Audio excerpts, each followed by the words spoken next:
bad, horrible, tragic things happen to people that are completely out of their control. But at that point, you have a choice on how you perceive it, how you want to either. You got two routes. You either go and say, oh, poor me, I'm a victim. I'm never ever be able to. I'm never going to do it. Right? Yeah. Or you take the other door and you say, you know what? That sucked. Yeah. But it is what it is, and what can I do about it? What can I do about my future? Fine. Okay, but what can I do?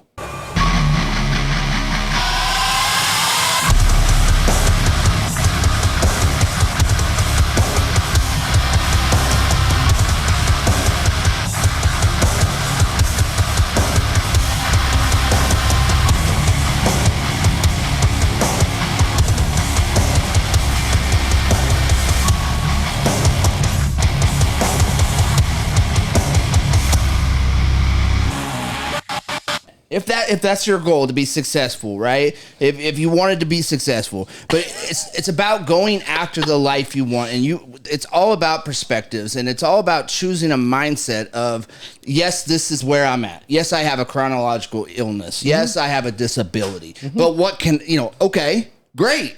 That's acceptance. I have to accept that. But what can I do? Don't focus on what I can't do. I got to focus on what I can do. Well, here, I'll put first and foremost, everybody's post is true. Everybody's response is true to them. That is true in their world and the way that they see things. Somebody needs to come along and change their perspective. Or no, you know what? If you want to be that person, cool. I don't care what you want. The problem I see with most people is it's not about what you want; it's about what you need. And a need is a negative emotion. It's driven out of desperation. It's driven out of lack of focus. It's driven out of a lot of other things. So they think, well, I need money. You don't actually need money. I don't. If you have somewhere to sleep, I have survived for many years in my younger age with no job, no money, no nothing. I still ate every day. I still slept somewhere. Was not at my parents' house. I mean, I always had somewhere with zero money. So I don't need money. It's still about going after. But when the I felt life like I want. need it, yeah, that's what I mean. You have to go after what you want, not what you need. Going after the life you want for me. I'm never going to achieve it. I'm never going to acquire it. It's that's always the whole point. You know what I mean? I'm always and I know some people say chasing this and chasing that is bad, and I don't agree. It's who I am, and I enjoy that about myself. That's a lazy person in the room. You know what I mean? And this guy right here. Okay, another comment. It's not always possible. You need money or family, friends to make it happen. The post makes it seem like it's easy to get the life you want. No one said anything about easy. I don't remember that saying anything easy. I don't remember the post saying easy. What do you think about that, Brian? I want to tell you, first of all, I went over here chuckling, and I have to say, our lovely producer scribbled some stuff on a notebook and showed it to me, and I read it like this. Damn, homie, how you going to diss the able? Oh my God. And then in my mind comes, it's Chris Cobb. Correct me if I'm wrong, because you're a little bit higher on the IQ pyramid than I am, but in my mind it goes to, it's called disabled, not unable.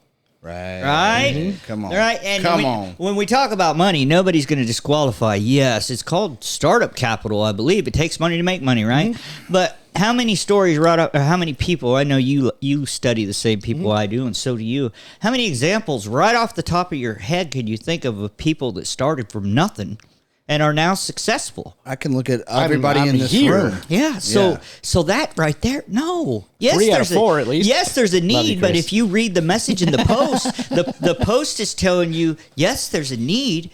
Go get it. Mm-hmm. Yeah. Go meet the people. Shake the hands. Come up with the idea. Get the backing. Change your network. Change your 5 closest friends. All of these things that we know work. Start reading. That's a great place to start. Yep. Get up early. Go to the gym. I don't care if you're only doing upper body workouts because you don't have legs. You've got to start somewhere. Hey, man. Most people don't do leg day anyway. You want to know, a good friend I still talk to today, Nate from Columbus, Indiana. He's in a wheelchair. He used to come to the gym with us. Heart of a lion. So where we're going with this is with the it's not possible mentality, you will always just accept what life has handed it to you, and you will never break free of the box. The post is super positive. It just shows you where the world's at today. You could not literally make any kind of movement or post or statement on social media without some people taking it to offense. Everybody's offended. They are.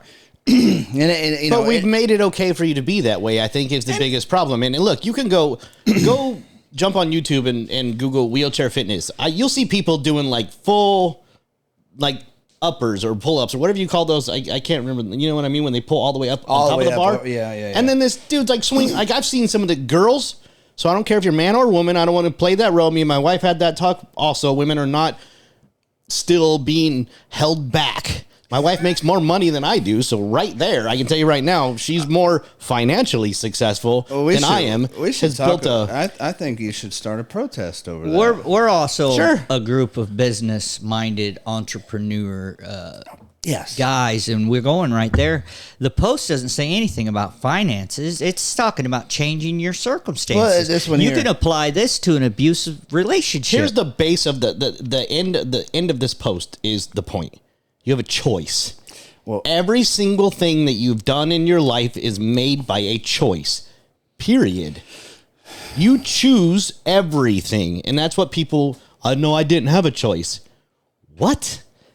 okay, so things happen, right? Life happens. Life on life's terms. Things happen to you and that are out of your control, right?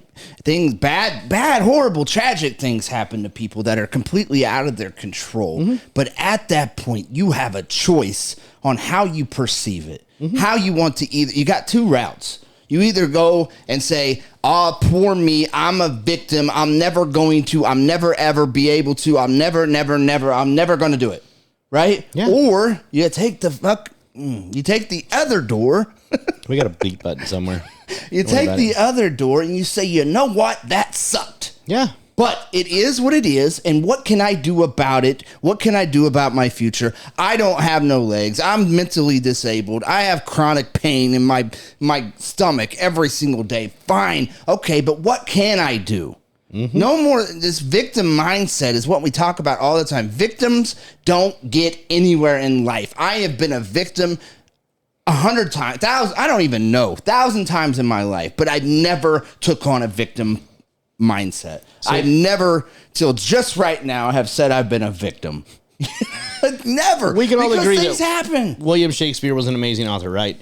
Yeah. Known across the world. Allegedly. Sure, yeah. We don't know he actually wrote it, but his name's Actually, on it, right? there is conspiracy theories. So he's getting credit for it regardless, Okay, right? okay, So okay. whoever did it gave the credit away regardless. He wrote, "Life is not good nor bad, but thinking makes it so." And I get so much pushback on this one all the time. And I know, it's perfect. there's so many people that miss the point. Me and you can watch the same thing happen. We can watch a horrible accident. As a matter of fact, this happened when I was like 9 years old. We were watching a whale play volleyball with a dolphin. Wait, what? Yeah, we were at the beach in California. Oh, wait, and two in whales live were action? hitting. I'm being dead serious. We were sitting on the beach and we're watching this whale. So Maybe it was a high. seal. No, it was a Bro, seal. Brian. They were playing volleyball. Brian, he was so high. No, I was so like 9. high. My mom was there. Well, I ain't gotten there yet. Give me 3 more years and I was there. But me and my brother are laughing, and my mom is like crying because she can't believe what she's watching. We think it's hilarious, right? Perspective. Same exact thing is happening. I'm sure the seal didn't like it very much.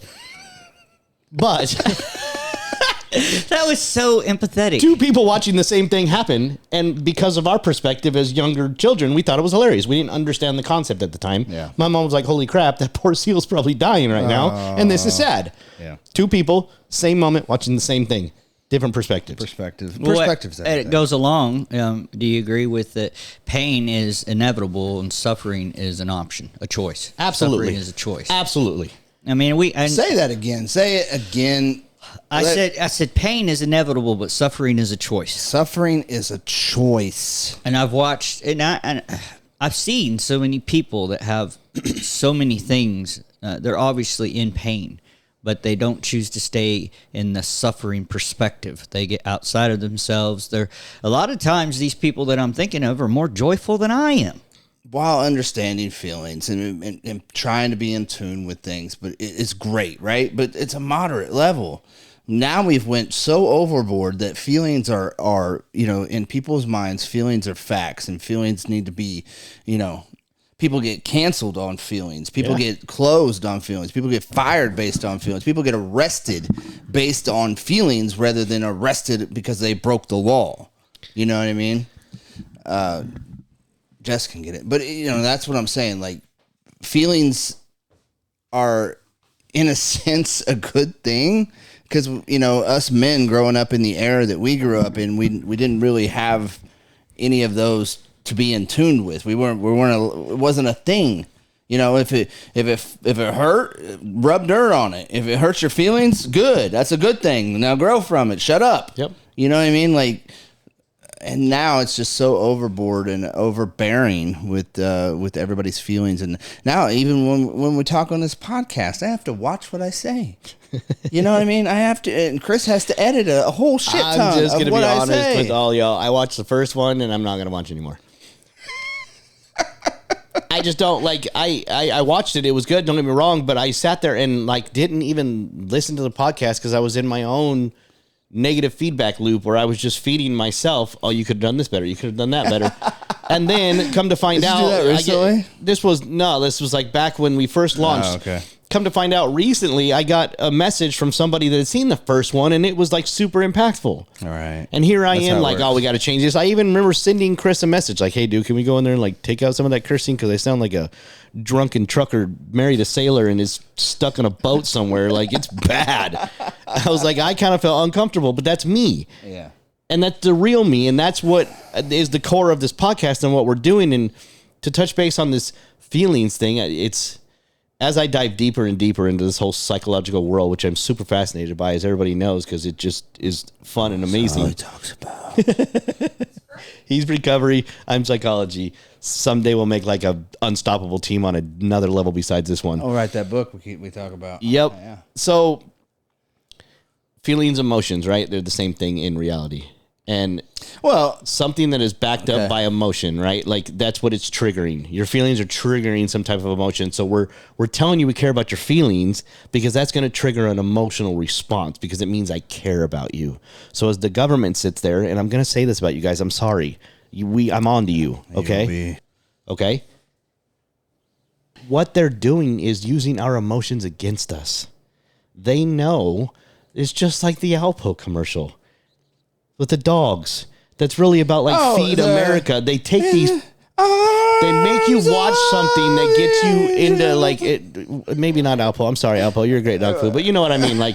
It was the homeless dogs. Right. So they play this real sad song. I just sang it to get you in your feelings, right? And now the arms of the angels. Yes. And now I hope we don't get demonetized for his beautiful singing, but you get into your emotions and you trigger a response. And that's what they're doing. That's what they do every 4 years, they care when you can't just care about one side. You have to care about all sides. And that's why there should have been, like it was supposed to be, church and state, right? Everything needed to stay separated for a reason. Yeah. That's just what they called it. If you're offended by church, I really don't care. I am a believer in God. Deal with it. We need offended. to be more focused on, I'm not worried about the government and what they're doing right now. I've talked to people recently that get all in this, we said panic. We said this last week too. They do this same thing every 4 years. Yes. They do the same loop every 4 years. They start bringing up race. They start bringing up, So it is May, religion, all end this of May, stuff. right? Right. I will tell you right now, as we get closer to the official election year, you will start to see them bash more of the people running for president. That's all it'll be on. Yeah. Whoever is electoral in making it to the run, as far as the presidential race, will all of a sudden become a bashing battle. You haven't heard anything about these people for the past 3 years, okay? Nothing.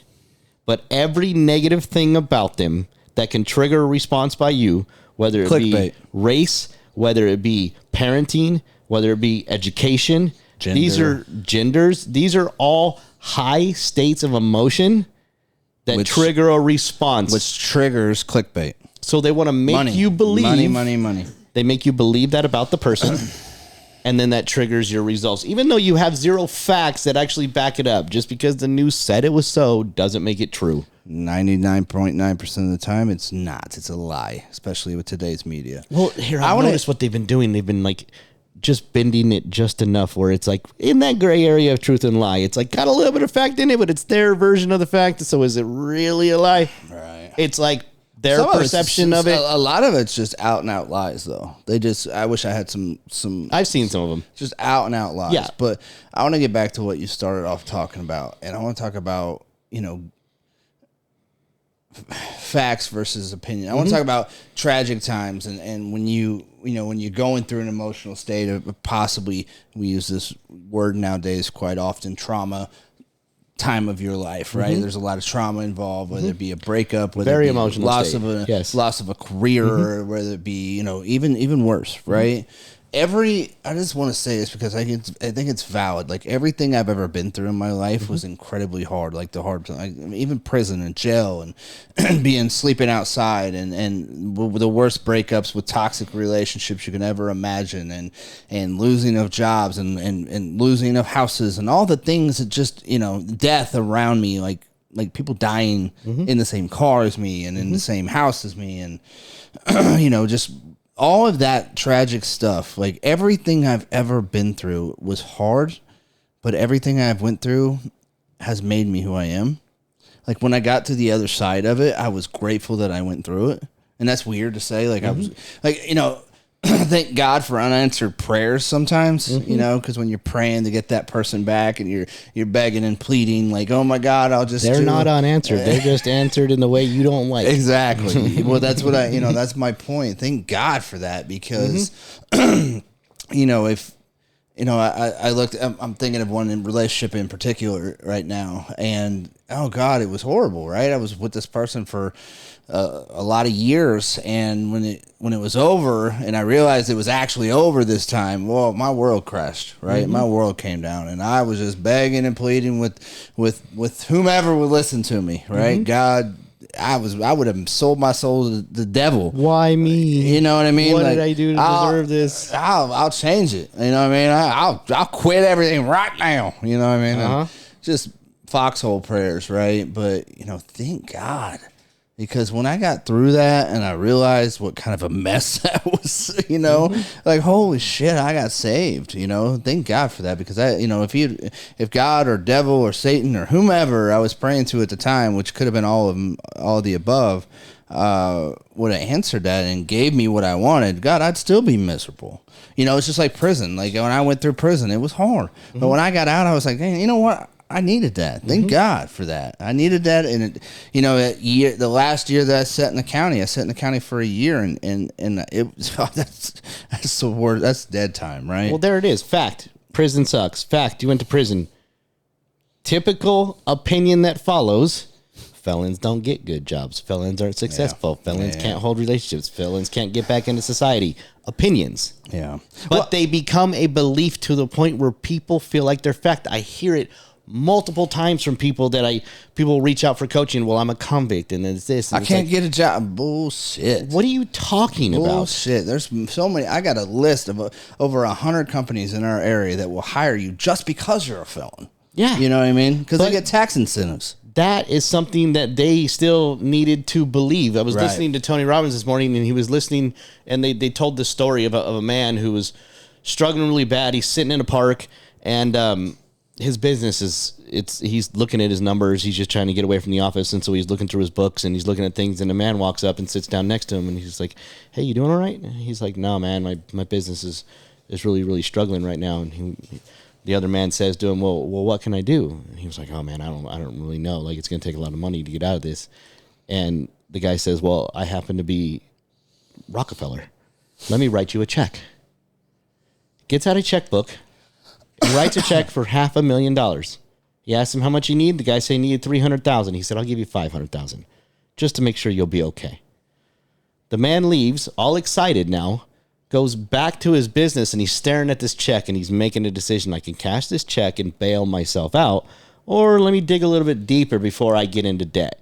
Digs in deeper, turns his business around, Everything starts going better. He gets out of debt. He hasn't touched the check. He put it in the safe. He's like, I know I always have it, but I don't really want to use it. Turns his business around. A year later, he cruises back to the same park. Man happens to walk up again. He has a check in his pocket. He's like, hey, sir, I just want to thank you, Mr. Rockefeller, and I want to give you back your check. I didn't need it. 3 minutes later, a nurse comes running down the pathway. Sir, are you okay? Are you okay? Grabs the Rockefeller, who happened to be a psych patient, is not really Rockefeller, thinks he is, wrote a fake check. But because the man that received the check believed it was so real, he turned his whole entire business around without ever doing anything. Because in that moment, the emotions that got attached to everything and his belief in what he was feeling in that moment was so real that he turned his whole entire business around. And this happens constantly. Like a doctor will say, you're never going to walk again. And 2 weeks later, you get up and walk out of the hospital because in your head, you're like, that doesn't make sense to me. I'm going to walk again. I don't know why you would say that to me. I don't believe that. I don't want to talk political too much, but all these pushes, man, they're all going towards one thing. They want one thing, man. And a lot of, like you said, a lot of states are like, no, we're not doing that. And I feel like a lot of states are going to pull out of the union. And I know there's conversations, a lot of states talking about it already. Yeah. Texas being one of them, of course. But Texas has been trying for years. California, go. I'll sign it. Whatever. Not that I have the power, but I'd be more than happy to support that. Yeah. And I lived there for most of my life. They can move their whole country. My whole point to that was I believe in humanity, and I believe that humanity is starting to finally see. So, look, this is where I'm at with our current president. If it took that train wreck, like that drunk blonde at the bar that you know should go home, but she just keeps stumbling around. Me? No. Are you blonde? I'm talking about my hair once. I'm sorry, but ladies are usually the one that I see stumbling around the bar. I've had plenty of friends, but they usually just fall over. So the girl's usually the one that has enough drive to stumble. And out of that night, you realize how great your friends are because they weren't doing that. So if that drunk blonde at the bar is what it took for us to realize that we need to push back, then I am all for what has happened thus far because humanity has needed this. We have needed ignorance and idiocracy and all of these things to come to the forefront for us to say, wait a minute, this does not align with the core values of America. It was built on entrepreneurship. It was built on hard work. Capitalism. It was built on all of these things. And capitalism. Stop capitalism. Some people are going to go down the race. I don't even want to go down that road because I understand it was there. I wasn't there. That is not what I don't believe America was built on slavery. I don't believe that because there are people that believe that, though. I wasn't there. I believe in entrepreneurship to the point where those people of different cultures have been able to come here and create greatness. Yeah. Regardless of how it started. Yeah, regardless. Like what we have today, a lot of bad roads created great things. So while I am empathetic about what was happening back then, I don't know. I can't feel it because I don't have a clue. I haven't seen anything remotely like that. So I can't relate to it and act like I understand it. What I do understand is people, humanity, and this is what is happening today. People are pushing back. We're finally saying, "Hey, wait a minute, this doesn't make sense." I'm worried. What I'm liking watching. Why someone's going to take the blonde home? That's it, right? You got to worry about that.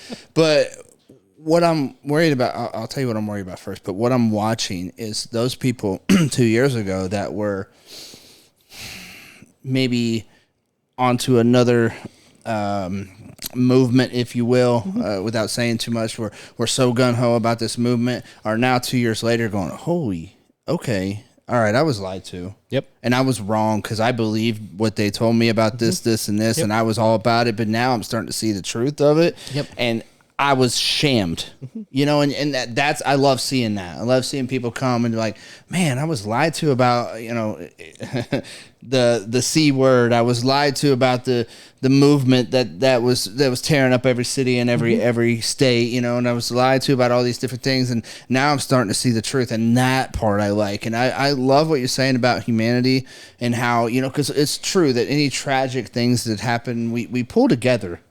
I think this is the first time in history of America where we've had a tragic epidemic, if you will, happen to where it was been so divided.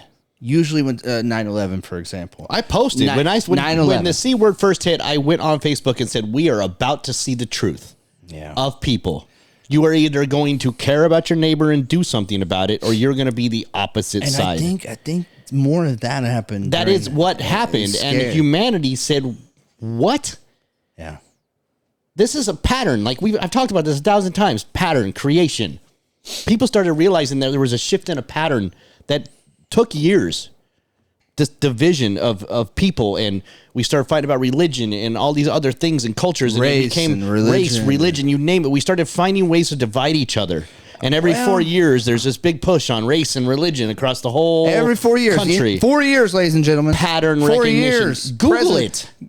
Election time. Last election cycle, I actually had someone text me, here comes a certain movement of people. And I went, what? Oh, you didn't notice 4 years ago? Google this and and I just start Googling news cycles during election years, and you will see the patterns. It is almost creepy. I don't want to explain it to people because I want them to do the research. I don't want to steer the conversation. Start Googling what was covered in news cycles during election years. It's always the same. It's always religious, race, and severely political division. So their goal. But it was so subtle. It's finally hitting us in the face. It's not subtle anymore. No, there's nothing subtle about it. Where people are scared to talk to their neighbor. People won't date someone because they're opposite in the political spectrum. Are you effing crazy, bro? You know, look. Their goal from is the new religion. Their Democrat, Republican are two new religions, right? But their goal I talk about and I'm talking about the globalist elites. Their goal from day one has always been to divide and conquer. That's the number one thing. That's what they need to do. They need to divide a nation so they can conquer it, right? And they've been doing it.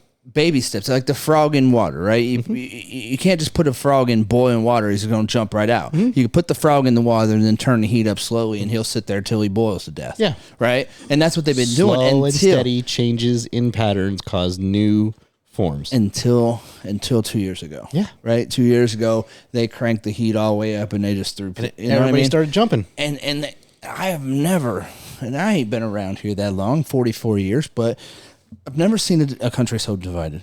Now, of course, I wasn't alive during the 60s when the war was going on and all that. I guess there was a lot of stuff going on then, too, but I think this is making it look like a day in the park, you know?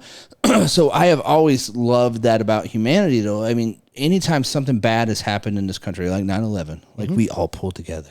The whole country did. Like, there was a continuum of vibrations that everybody was on the same frequency about 9/11. It was horrible. We pulled together. We made some difference.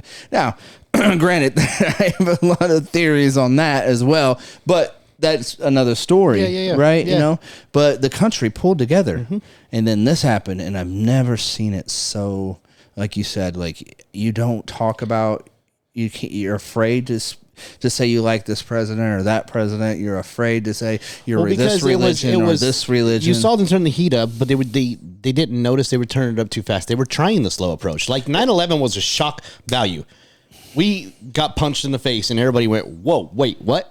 Nope, let's go. Wait, let's go. Let's go." We had something we could identify with. Shock value, focus, attack.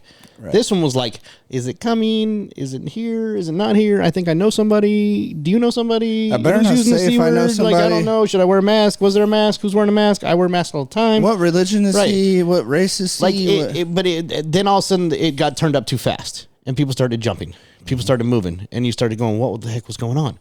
But now humanity's pushing back. People were losing hope.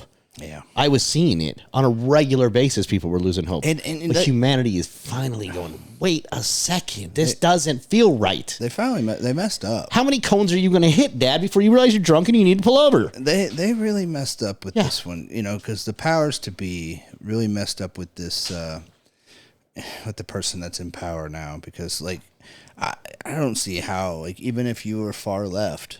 And I'm not saying I don't speak on if I'm far right, I'm far left, if I'm in the middle, but I'm saying even if you're far left, you cannot look at who your leader is and say, he's doing a great job. I think they messed up. I think he's got so far out of whack that everybody's like, okay, whoa, something's wrong here. Here's what I'm a little confused on, and I'm just going to say it. They attacked our other president's personality, and yet we're not attacking our current president's severe lack of Personality, mental cognition, period. That's a personality, I guess.